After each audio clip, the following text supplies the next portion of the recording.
문해력, 집중력, 창의력 그런 뻔한 이야기 말고 진짜 책을 가까이 해야 하는 이유, 그 이유에 대해 알려드리겠습니다. 안녕하세요, 마이너입니다. 이 영상을 보시는 분들은 한 번쯤 유튜브에서 책 추천이나 독서법 관련 영상들을 보셨을 텐데요. 오늘은 좀 다른 이야기를 해보려고 합니다. 독서를 왜 해야 하는가에 대한 뻔하지 않은 진짜 이유에 대해서 말이죠. 재미없을 것 같지만 책을 읽을 때 조금의 동기부여는 될 것 같아서 영상을 준비해봤습니다. 특히 독서를 이제 막 시작하신 분들이나 바빠서 미뤄왔거나 책이 정말 도움이 될까 하고 의문을 갖고 계신 분들은 꼭 끝까지 봐주세요. 남들이 다 하는 뻔한 이야기 말고 독서를 해야 하는 진짜 이유를 실제 사례로 정리해드리겠습니다. 우리에게 죽음의 수용사라는 책을 통해 잘 알려진 빅터 프랭클은 이런 말을 했습니다. 자극과 반응 사이에는 공간이 있다. 그 공간에서의 선택이 우리 삶의 질을 결정한다. 생각해보세요. 우리는 정말 많은 선택을 하며 살아갑니다.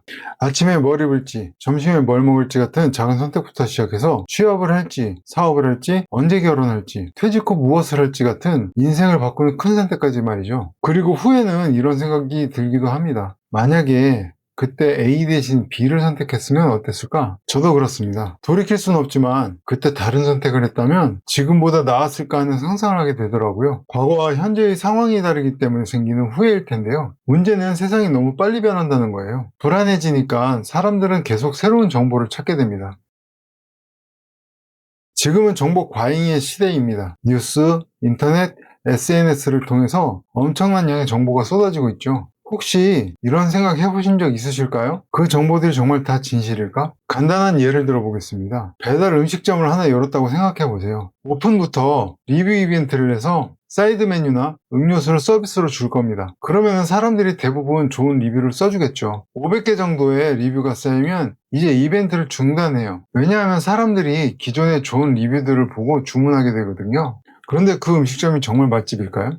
아니면 그냥 마케팅을 잘한 집일까요? 언론도 마찬가지입니다. 언론사니까 공정하게 보도할 거야 라고 생각하지만 사실 언론도 아젠다 설정이란 거래요. 같은 사실이라도 어떤 관점에서 바라보느냐에 따라 완전히 다르게 해석될 수 있거든요. 그러면 AI는 어떨까요? GPT 같은 인공지능을 써보신 분들은 아시겠지만 가끔 완전히 엉뚱한 답을 할 때가 있거든요. 이걸 인공지능 환각이라고 하는데 최신 버전에서도 여전히 존재합니다. 그래서 AI 전문가들도 검색 결과를 맹신하지 말고 반드시 본인이 확인하라고 권하고 있습니다.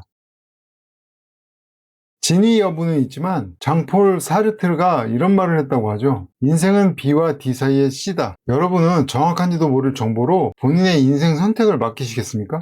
그럼 어떻게 하는 것이 가장 좋을까요? 답은 하나밖에 없습니다. 나 자신으로부터 시작하는 거예요. 내 경험, 그리고 선배들의 지혜, 각 분야 전문가들의 지식을 바탕으로 깊이 사고해 봐야 돼요. 그리고 최종적으로는 나에 대한 믿음을 가지고 나만이 할 수 있는 선택을 해야 하는 거죠. 바로 여기서 평소에 해왔던 독서가 중요한 역할을 하게 됩니다. 내 경험과 선배들의 지혜, 전문가들의 지식을 숙고하는 깊이 있는 독서는 우리의 판단 근거를 다양하고 단단하게 만들어줍니다. 단편적이고 파편화되어 있는 생각을 크고 깊이 있는 인생 철학으로 바꿔주는 거죠. 그런데 독서를 할 때 중요한 태도가 있습니다. 아무리 좋은 원두도 거름망으로 거르지 않으면 원두 찌꺼기까지 들어가서 못 마시게 되잖아요. 책도 마찬가지입니다. 무조건 받아들이면 안 되고 비판적으로 읽어야 해요. 여기서 비판과 비난을 헷갈리시면 안 됩니다. 비판은 아는 사람의 특권이지만 비난은 모르는 사람의 고집이거든요. 삼국지 좋아하시죠? 우리나라에서 삼국지를 번역한 작가가 몇 명인지 아세요? 황석영 작가님, 이문열 작가님, 구우영, 화백님 등 많죠. 세 분의 작품을 모두 읽어봤는데요. 같은 원작을 번역했는데도 내용이 다 다릅니다. 왜 그럴까요? 번역하는 사람의 관점과 해석이 들어가기 때문인데요. 하물며 같은 주제를 서로 다른 분야의 사람들이 다룬다면 얼마나 다를까요? 바로 이런 다양한 관점들을 모으고 받아들이고 깊이 숙고하는 과정을 통해서 우리는 비판적인 시각을 가질 수 있게 됩니다. 그래서 비판적 독서를 하라고 하는 사람들은 99% 다양한 책을 많이 읽으라고 하는 거예요. 데카르트는 나는 생각한다, 고로 나는 존재한다 라고 했죠. 독서는 다양한 관점을 깊이 숙고하는 과정을 통해서 구체적 사고를 일깨워줍니다. 그럼 어떤 변화가 일어날까요? 주변 관계에 휘둘리지 않게 됩니다. 눈치를 볼 필요가 없게 되고요. 세상의 어려움에 쉽게 흔들리지 않게 돼요.